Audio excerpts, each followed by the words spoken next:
Parents, welcome to a virtual back to school night. This is your information for civics. I'm Justin Blunt and excited to have your child in my class this year and excited for a unique but great year with them as we go face to face with them here. So just to cover real quick, our daily procedure for what we will do in class. Usually I'll start off with CNN 10, which is just a student friendly program that goes over what some of the headlines in the news are. They certainly don't cover all of them and don't go overly in depth on a ton. It's just basically kind of a jumping board for class discussion and to see what's happening.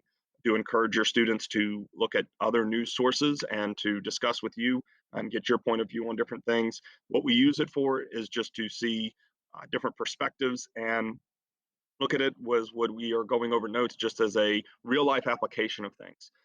But again, I hope as we go through this year that you get a chance to talk with them and you'll see that they'll understand a whole lot more about what's going on just from even the terminology that's used in our civics course, and it helps to reinforce it and helps them to have a deeper understanding.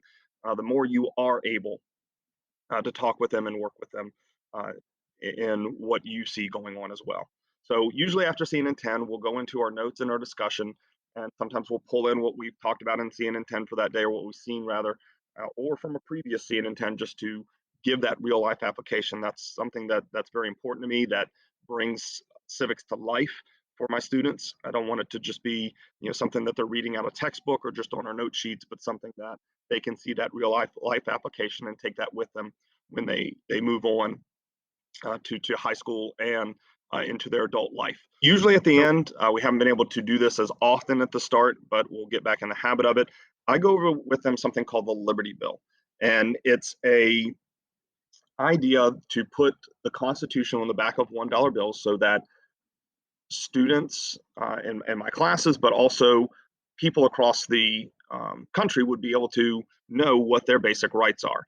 This is a bill that's actually been in Congress, something that I've worked on with different students in years past, something that originated from Hanover County. You can look it up, the Liberty Bill. But this bill would put an abridged version of the Constitution. So one thing that we do get to do as we go through this is students do get to learn the entire Constitution as they're with me. Now, obviously, they're not going to learn word for word all of the different pages of the articles and each of the amendments. They're going to learn what we would say is an abridged version, so they would know what the basic idea of each one is.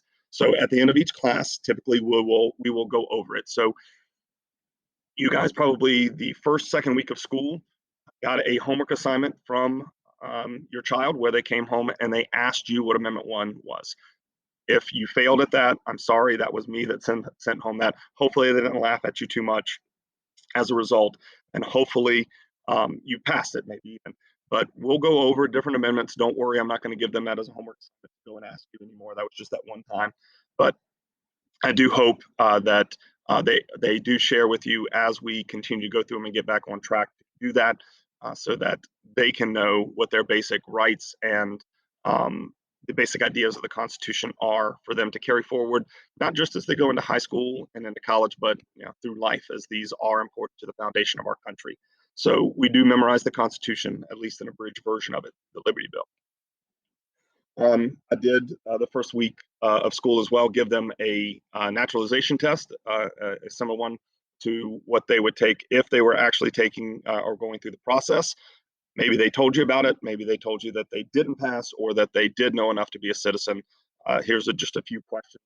Usually, if this was a regular back to school night, I would have this on the board to see what parents get to stay and made the test and which ones, or passed the test and which ones maybe need a little bit of work. To go over topics here, we have about 8 different units that we'll cover. One of them is just a review unit at the end of the year. Right now, we are finishing up essentially our political principles and citizenship unit. Basic idea of who's a citizen and what their different rights, responsibilities, duties, and traits are.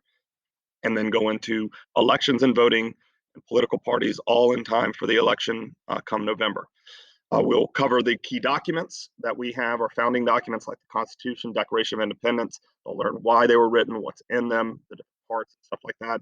Then we'll go into the branches of government, legislative and executive, We'll focus on them first in January, just what their different responsibilities, who's in them, who else gets to be in them, like for the executive branch, not just the president, but the cabinet and things like that. Then we'll take a break from talking about government and we'll go into economics because this course is called Civics and Economics. So we will get into how money works and how the government is involved in our monetary system and the different rules and regulations and organizations that are a part of that. Usually we cover that in February. Then we'll wrap up the branches and cover judicial branch, go into the different courts in our court system, and the basic ideas of judicial review and things like that. And then at the end, our last unit essentially for new content is we will go over state and local government and what they do, what they're responsible for, which will be a big highlight as we've seen a lot of interaction from different levels of government through COVID and things that we've gone through. And so they'll be able to see a lot of the real life application of this. And then at the end, we'll go over an SOL review to make sure that they really understand. I keep a pretty tight pacing to make sure that we hit our mark and have plenty of time to go into that SOL fresh and ready to be successful on. Now, if you ever need me or have questions, you can email me at jblunt@hcps.us, which you see right there.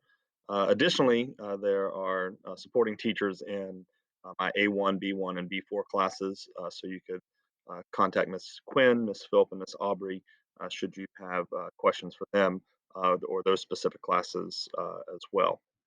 As far as a place to check out what's going on in class and always keep up to date with, Schoology is going to be your main resource. Obviously, Power School, you'll see your updates on grades for what's going on in class grade wise. But to see what we're covering, extra copies of materials, what to do in case of quarantine, you can go to our Schoology course. You'll see most of the basic information under course information. And in here, you can see a welcome video that we had. Remind for civics if you want to get text reminders, either you or for your child. Some have already signed up for that. That's not required, but just something additional. Uh, Additionally, on my Schoology, we have links to their CNN10 journal or their current events. Like they'll have the opportunity to write for Patriots Pen coming up in October. That'll be posted here. And then finally down here, your civics weekly checklist. So for this will help you see what's going on for the week ahead or even in the weeks past.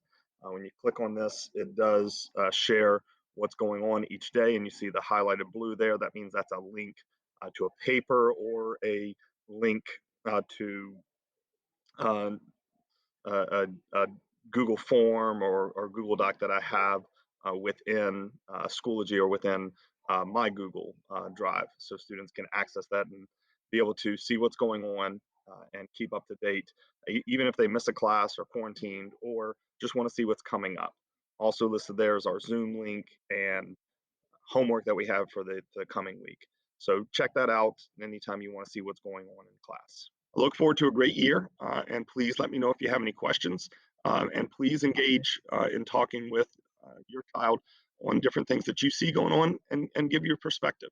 You know, I'm not too often going to have class discussions where we're going to have a deep debate, but I would love for them to take what they're learning in my class back home to you to show that they have a knowledge of some of these terms that are used, and it really helps to deepen what they're seeing and what they're understanding from my subject.